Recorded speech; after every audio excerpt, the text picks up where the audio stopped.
This morning, more Democrats are calling for impeachment, but Speaker Nancy Pelosi refuses to move against President Trump. What's next? We're interviewing Congressman Mark Vesey. The Texas legislative session is finally over. Who won and who lost? Plus, Dallas police skipped a meeting with District Attorney John Creuzot that has Cindy Walker questioning the message this feud is sending. And Texas lawmakers say they fixed public school funding and cut property taxes.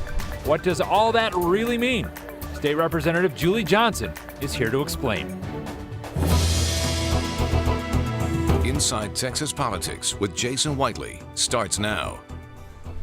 Good morning from South Victory. I'm David Schechter in for Jason Whiteley. Before we sit down with our first guest, Congressman Mark Vesey, let's get you caught up on some of the political highlights that we're watching.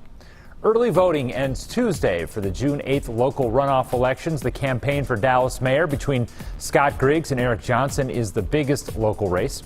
Across Dallas County, the economy is looking good. That's what Dallas County Judge Clay Jenkins said during his State of the County address last week.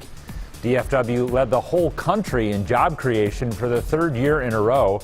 But despite a 3% unemployment rate, 27% of the county's children live in poverty. And starting in September, Texans under 18 won't be able to buy over-the-counter medicines like NyQuil and Robitussin. Governor Abbott has signed a law that prevents minors from buying products that contain dextromethorphan. The law is meant to prevent teens from using cough medicine as a drug.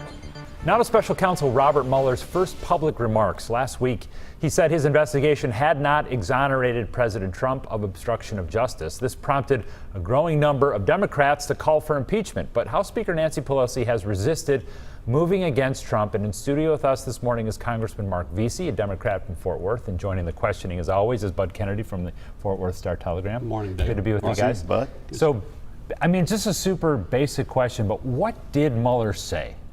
What Mueller said was pretty clear, was that there were a lot of things that the president did that may have resulted in a crime, and that his report could not clear the president from that. I thought that what he did was that he basically gave the House of Representatives the green light to continue investigating, and so we can finally bring some clarity and bring some transparency to this entire debacle.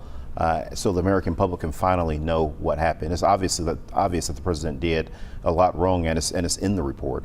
There are so many mentions of obstruction of justice, instructing staff to lie, multiple contacts, over 150 contacts between the Trump campaign and Russian officials.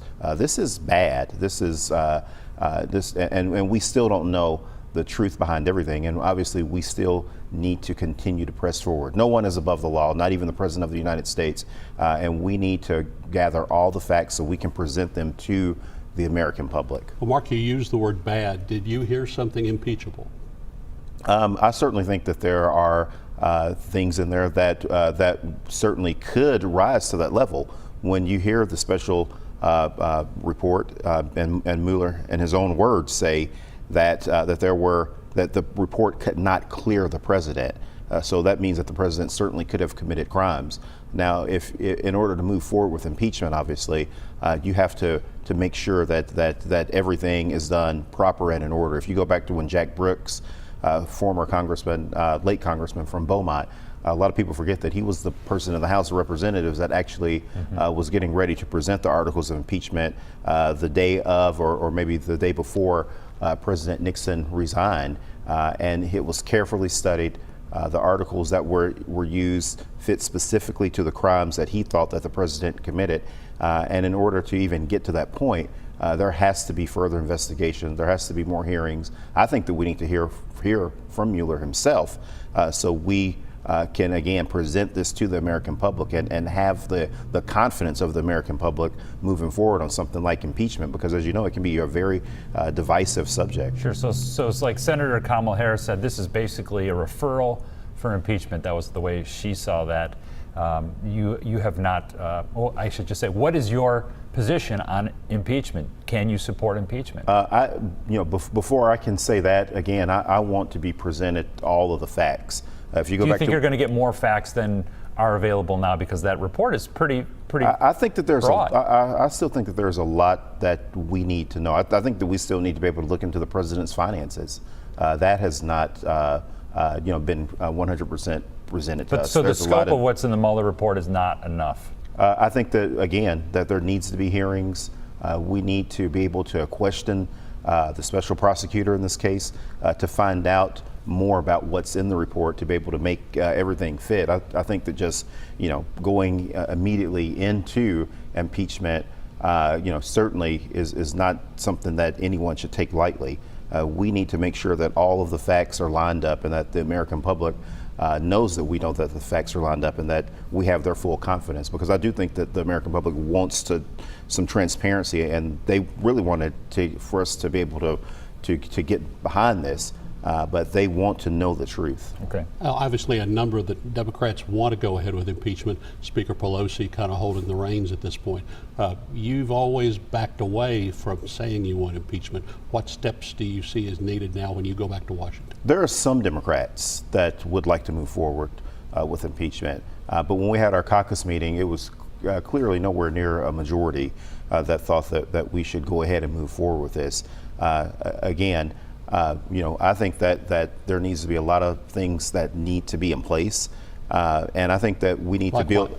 Like, for instance, I think that there needs to be more questions and more transparency. I mean, right now Mueller is saying that he doesn't really want to really be in the spotlight, but I think that being able to have him come to Capitol Hill, be able to ask questions of him, I think is important. And then I also think Trump's finances. What's the next question you want to ask?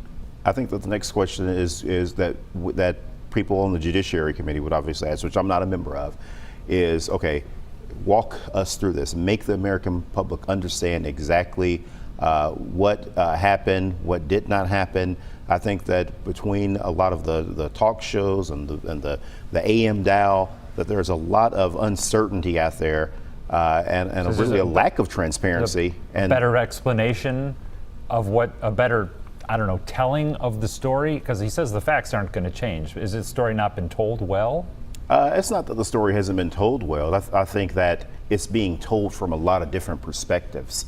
I think that by having the special prosecutor come in and actually present his case to the American public and people on both sides of the aisle being able to ask questions, the same way how we did with Iran-Contra, for instance, the same thing that was happening with the Watergate Commission back in the 1970s, and having that level of transparency where people can tune in and hear on their own and be able to make their own mind up about this. And again, having the confidence of the American public, I think, moving forward on something like impeachment, I think that has to be in place. We only have like 15 seconds. You say walk the people through it. Are the people of your district ready to impeach?